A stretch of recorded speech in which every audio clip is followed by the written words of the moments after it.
Bonjour à toutes et à tous. Je me présente, je m'appelle Hanan Oubili, je suis étudiante en deuxième année master en système d'information géographique et gestion de territoire. Et aujourd'hui, je vais vous présenter mon projet cartographie et analyse des trajectoires de décarbonation portuaire à l'échelle européenne. Cette présentation, je vais commencer par la contextualisation, bien sûr la contextualisation réglementaire, et je vais essayer de définir le périmètre de travail. Après, je vais parler sur les ports européens qu'on a choisis, et après, je vais aborder la méthodologie de recherche et je vais démontrer quelques résultats, conclusions et limitations. En commençant par la contextualisation, en 2023, le transport maritime représente près de 3/4 des échanges commerciaux de l'Union européenne et cela montre l'importance stratégique des ports qui sont à la fois des hubs logistiques, industriels, énergétiques. À eux seuls, et génèrent 3 à 4% des émissions totales de dioxyde de carbone de l'Union européenne. Alors, les ports jouent un rôle central dans la transition énergétique. Ce sont des interfaces d'entrée et de sortie pour énergie, que ce soit énergie fossile ou renouvelable. Ils bénéficient de connexions multimodales qui donnent plus d'opportunités pour la réduction des émissions de dioxyde de carbone. Les ports sont des nœuds logistiques et industriels majeurs en Europe. Ils ont des possibilités de synergie industrielle.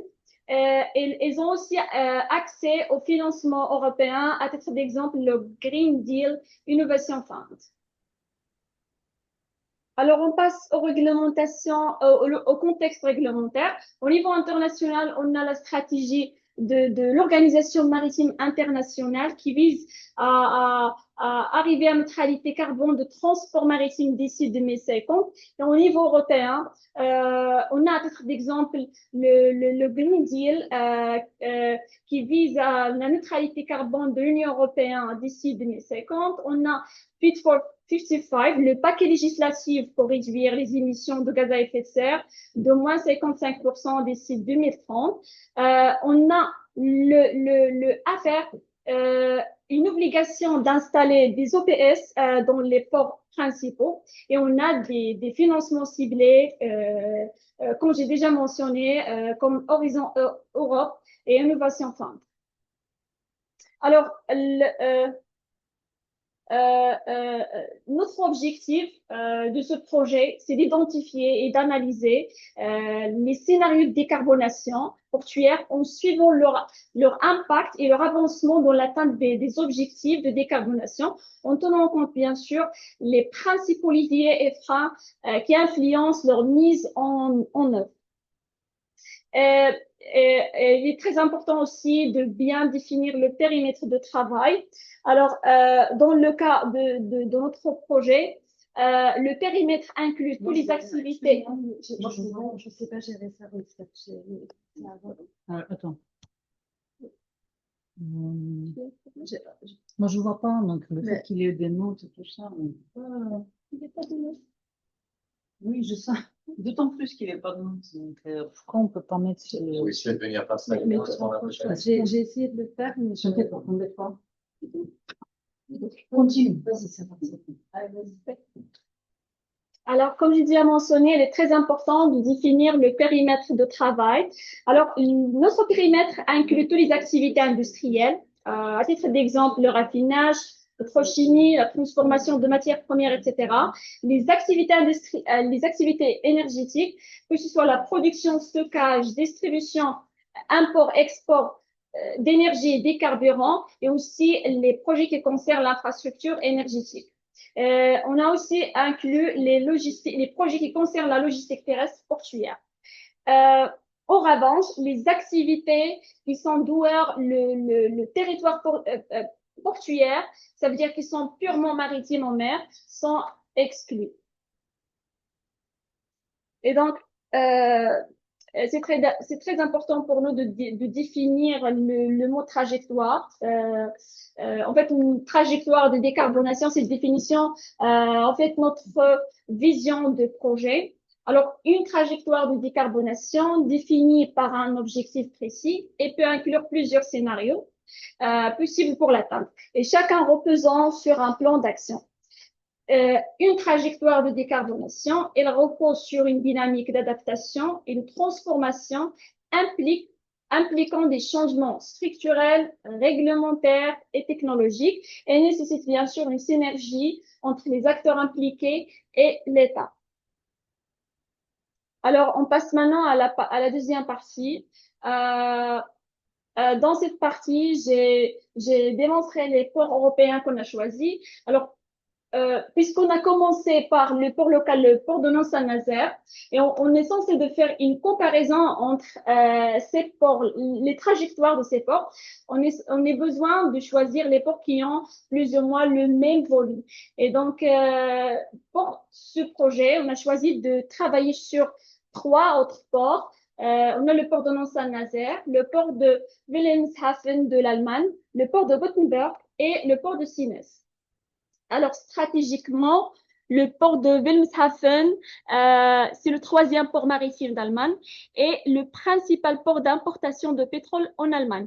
Et le port de Gothenburg, c'est le premier port de Scandinavie. On a le port de Sines en Portugal, c'est le premier port artificiel de Portugal et elle était classifiée en 4e port à conteneurs de l'Union européenne en 2024.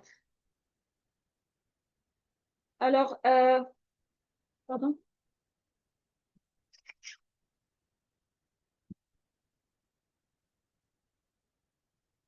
Alors, comme vous voyez ici, les ports qu'on a choisis, ils ont un niveau plus ou moins plus proche de poids brut des marchandises manutentionnées. Donc, pour le port de Saint-Nazaire, il a 30 millions de tonnes de marchandises manutentionnées. Et le port de Wilhelmshaven de l'Allemagne une chiffre de 30 millions,97 de marchandises manutentionnées et le port de Gothenburg, il a 38,4 millions de tonnes de marchandises manutentionnées et le port de Sines qui a la plus grande valeur, 47 millions de tonnes, 83 de marchandises manutentionnées. En termes de VB, il y a une certaine variation entre les ports qu'on a choisis. Le port de Sines, comme on a déjà mentionné, il a la plus grande valeur, alors que le port de Saint-Nazaire, il a la plus basse valeur, une valeur de 155 millions EVP.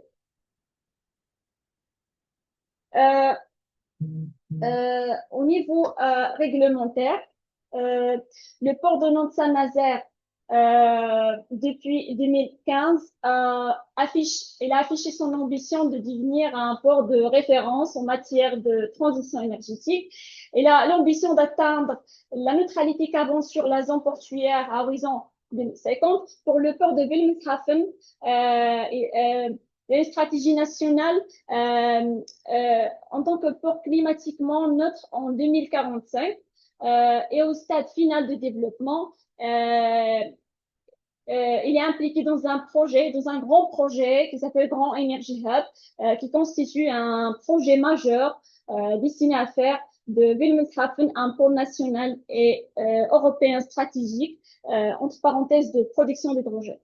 Et pour le port de Gothenburg, il a l'ambition d'atteindre la neutralité carbone nette en 2045 et l'État suédoise vise à réduire par rapport à 1990 les émissions de gaz à effet de serre hors sec de 36% d'ici 2030 et de 95% d'ici 2040. Et le port de Sines vise à atteindre la neutralité carbone d'ici 2045, conformément à la loi de base sur le climat adoptée en 2021, qui a avancé l'objectif initial de 2050. Alors, pour vous donner plus de contextualisation, le port de Wilhelmshaven vise à devenir un hub européen de l'hydrogène et de dioxyde de carbone avec une trentaine de projets jusqu'à 10 milliards d'euros d'investissement prévus et bénéficie d'un historique d'énergie énergétique fort et de grands espaces disponibles. Alors, le projet Energy Hub, c'est un projet stratégique qui regroupe plus de 26 projets euh, de production d'hydrogène, d'importation d'ammoniac et de craquage, captage de dioxyde de carbone et importation de ENG. Bien sûr, le choix de port de Wilhelmshaven est motivé par son grande surface disponible, les terrains gagnés sur la mer en comparant avec Hamburg. Il a aussi une historique énergétique importante, comme l'importation de pétrole, gaz, charbon depuis les années 60. Alors, après l'analyse de ce projet, il affiche une forte orientation vers la production d'hydrogène. Il vise à couvrir jusqu'à 50% de la demande d'Allemagne en hydrogène d'ici 2032. Et pour le port de Gothenburg, il est inscrit dans plusieurs stratégies, notamment la stratégie Trans-Zéro Initiative, qui vise à réduire 70% des émissions de dioxyde de carbone liées au transport de marchandises, les camions et les ferries vers et depuis le port d'ici 2030. Il est aussi impliqué dans un programme qui concerne l'EPS, Onshore Power Supply, qui concerne l'extension prévue pour les conteneurs ruraux, SAT d'ici 2030, permettant de réduire environ 5600 tonnes de dioxyde de carbone par an. Il est inscrit aussi dans Green Shipping Corridor, qui vise à lier la Belgique et Rotterdam via un protocole d'accord. Et après l'analyse de ce port, Gothenburg est plus orienté vers la mobilité et la logistique bas carbone. Et concernant le port de Sines, est un cœur de la stratégie portugaise de production d'hydrogène vert. Elle prévoit une capacité d'électrolyse de 2,5 gigawatts d'ici 2030 avec une forte intégration d'énergie renouvelable locale, un partenariat avec Rotterdam pour le transport maritime d'hydrogène liquide. Concernant la méthodologie, le travail, c'est une méthodologie purement technique, très simple et bref. Alors, on a commencé par la collecte de données. Bien sûr, pour la collecte de données, on a besoin de faire une recherche documentaire pour la collecte de données avec des entretiens complémentaires. On a besoin de passer par cette étape pour construire un inventaire qui contient des informations quantitatives, qualitatives et spatiales, des informations comme les acteurs impliqués de chaque projet, les financements, budget, des informations techniques concernant les KPI, les informations sur l'énergie utilisée, l'énergie stockée, l'énergie produite, et aussi, puisqu'on a besoin de faire la cartographie, donc on a besoin aussi de collecter les coordonnées géographiques de chaque projet.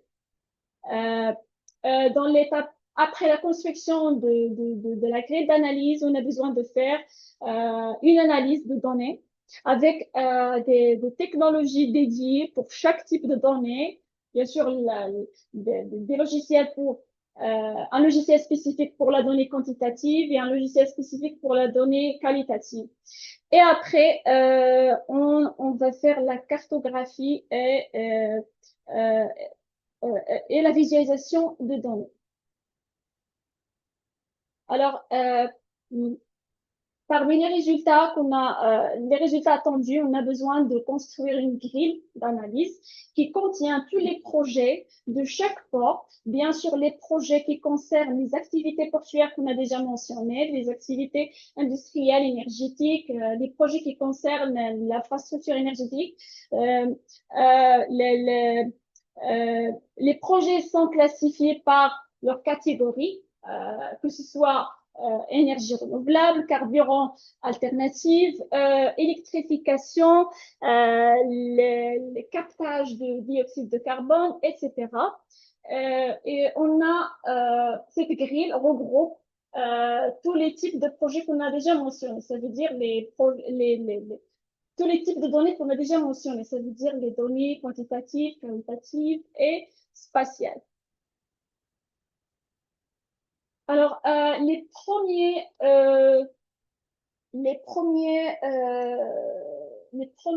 résultats qu'on a visualisés d'après la grille d'analyse, on a la répartition du nombre de projets par corps et par année. Et donc, bien sûr, l'analyse de grille, pour l'analyse de grille, on a utilisé un logiciel qui s'appelle Power BI. Et donc, on a analysé la répartition du nombre de projets par corps et par année. Et donc, ce graphe mentionne que le projet le plus ancien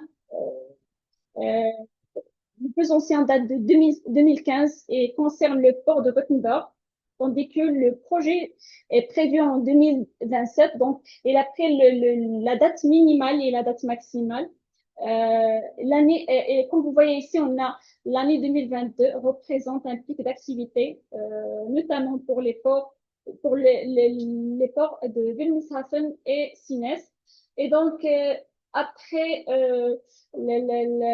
l'analyse de quelques entretiens, et surtout un entretien avec un acteur en allemand, cette hausse significative de nombre de projets en 2022 s'explique par plusieurs facteurs, dont la crise énergétique de 2022 qui a poussé de nombreux pays, en particulier l'Allemagne, qui a recherché davantage d'indépendance énergétique. On a ici la visualisation du nombre de projets par port et par catégorie. On a le grand port maritime non-Saint-Nazaire et le port le plus diversifié en termes de catégories de projets. Et quand on dit les catégories de projets, on a les carburants alternatifs, on a la logistique, mobilité bas carbone, valorisation et économie circulaire, énergie renouvelable, substitution de matières et procédés, etc. Le port de Wilhelmshaven semble très impliqué dans les projets liés aux carburants alternatifs et au captage de dioxyde de carbone. Et la répartition montre aussi des spécialisations thématiques selon les ports, ce qui peut refléter des stratégies locales différenciées ou des capacités techniques propres à chaque territoire portuaire.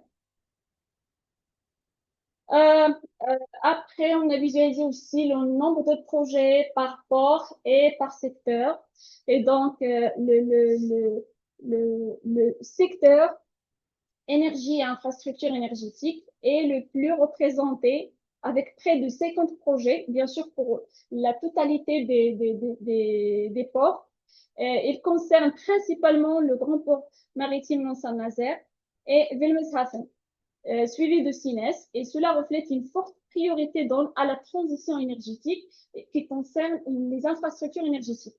On a le secteur transport, mobilité et logistique, suite avec environ de 25 projets dominés par le grand port maritime, dominés par le port de Gothenburg et le port de Nons-Saint-Nazaire. On a les secteurs comme construction, BTP et aménagement, et le secteur valorisation et économie circulaire sont présents, mais beaucoup moins importants en volume, moins de 10 projets chacun.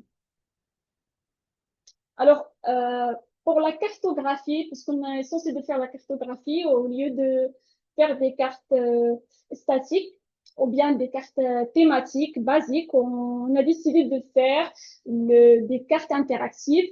Donc, on a utilisé le web mapping pour visualiser les projets de chaque port. Donc, vous voyez ici, on a screenshot de l'interface que j'ai créée qui visualise les projets de notre Saint-Nazaire. Et bien sûr, pour chaque port, on a des informations qui apparaissent, le titre du projet, le port concerné, le secteur et la catégorie. Et on a ici une screenshot complète de map qui représente les projets de Sines, Gothenburg, Wilhelmshaven et Gothenburg. Avec bien sûr des options de filtrage à travers la catégorie ou bien secteur ou bien l'année ou bien le port. Bien sûr, on peut choisir le port qu'on visualise exactement.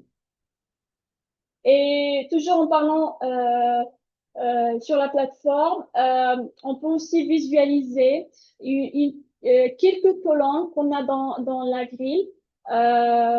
On peut visualiser pour chaque projet, la catégorie, l'objectif, les acteurs impliqués, les technologies utilisées dans le projet, le budget, l'année de début et l'année de fin. Je vais juste mentionner, j'ai oublié de mentionner que la plateforme, pour visualiser les données, à chaque fois, j'importe la grille, donc la grille que j'ai déjà construite, j'importe à l'interface et puis il visualise les projets sur map et sur le tableau. À part le tableau et le map, l'interface, elle peut aussi faire des visualisations. Donc, les visualisations que j'ai démontrées avant. Donc, elle peut aussi faire des visualisations. Donc, on a ici une interface qui peut faire plus ou moins trois services exactement. Et en attendant, bien sûr, une partie qui est très intéressante, une partie de KPI, et vu que les données ne sont pas disponibles, on ne peut pas la démontrer, c'est la partie de dioxyde de carbone évité, c'est la partie KPI. Et donc, en conclusion, dans cette partie, j'ai réservé cette partie pour présenter quelques limitations. Donc, parmi les problèmes que j'ai trouvés, donc les analyses nécessaires dans ce projet reposent fortement sur la disponibilité de données et surtout la donnée quantitative parce que j'ai besoin de la donnée quantitative pour faire l'analyse. Ces données sont souvent indisponibles en raison de leur confidentialité, ce qui limite la qualité de l'analyse. Deux éléments sont particuliers cruciaux pour le projet. On a les temporalités pour comprendre pour le suivi de trajectoire des projets. On a les KPI